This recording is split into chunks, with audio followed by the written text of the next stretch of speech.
هل قرار رسوم الإقامة للأجانب ظلم وحرام ولا لأ؟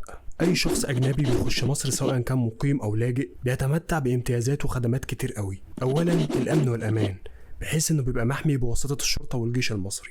ثانيا الصحة، ولو تعب في يوم من الأيام يقدر يتعالج في أي مستشفى حكومية. ثالثا المواصلات العامة اللي بتقدر توفر له انتقالاته وبتبقى مدعومة من الدولة. رابعا الضغط على شبكات الصرف الصحي والكهرباء والتكدس والازدحام، ده غير الضغط على كميات الغذاء اللي موجودة في السوق، وده اللي بيرفع أسعار كل الخدمات اللي احنا قلناها دلوقتي. خامسا العمالة من اللاجئين اللي بدون أوراق واللي ما بتدفعش ضرايب وبتمثل خطر عليك.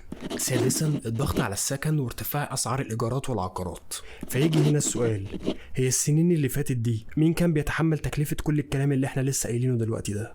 اللي بيتحمله كل فرد من الشعب المصري، بيتوزع على الشعب بالتساوي. طب هل تعتقد ان $1000 سنويا قصاد كل الخدمات دي كتير؟ اعتقد انها قليلة جدا، مع العلم ان في دول من لحظة ما اتعملت وهم مطبقين القرارات دي على كل مقيم فيها وما سمعناش الكلام ده خالص. ولو انت شايف ان $1000 دول كتير على الإقامة في مصر، فاعتقد انت ممكن ترجع مكان ما انت كنت، او تروح بلد تانية تستحق $1000 دول واكتر.